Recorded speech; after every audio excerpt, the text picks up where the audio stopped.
How many times have you been asked that bothersome question? What are you? What's your nationality? And what is it that you say? I know some of my people say they're black, and some of my people say they're African American. Well, what's the difference between the two? Well, today we're going to talk about the difference between the two terms. I'm going to explain them to you.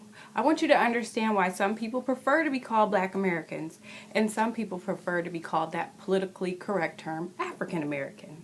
We're going to cover the history of the terms and share some examples from blacks across the nation and my own personal story as well. Jesse Jackson coined the term African American after a poem entitled I Can. If you notice, at the end of African and American is the two words I can.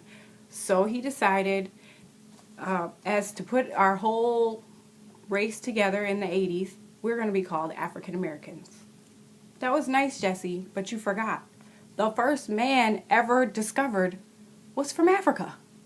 So that would make the whole world African.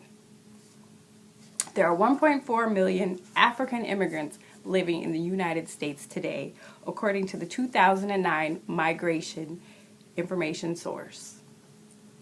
They are African American. President Obama is an African American. His father is Kenyan and his mother is American.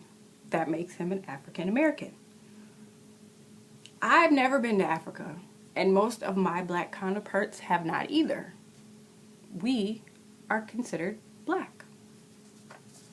The term Black American came from the 1960s when the civil rights movement was happening, and in order to put a different label on us besides Negro and colored, we started calling ourselves the opposite of white, which is black.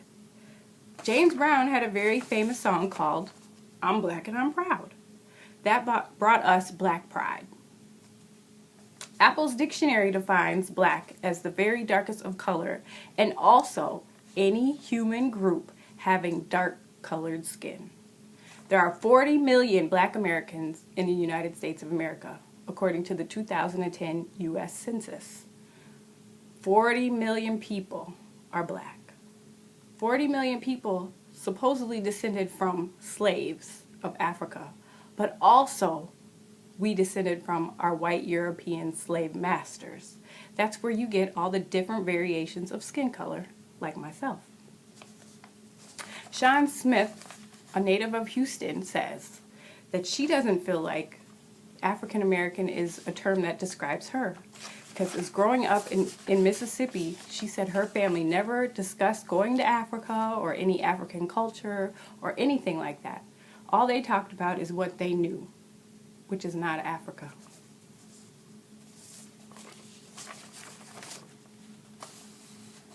We here in America don't have anything African to grasp at. Our food, we eat American cuisine. We eat soul food. We eat McDonald's. Our music, we started jazz, ragtime, R&B. Our language, we speak English. Our culture is American. We are American culture. We are more closer to white people than Africans. If you drop me off in Africa, I would be like a fish out of water. Are you wondering what I am? Well, when people ask me that, I tell them I'm black. I'm so black, that's my last name. Because my great-grandfather Walker, who was from England, fell in love with my great-grandmother who was from Mississippi, a black woman. And when they fell in love and decided to get married, his family decided that they would disown him. And when they disowned him, he took the last name of Black, like the woman he loved. My name is Rachel Black Johnson, and thank you for listening. Have a good day.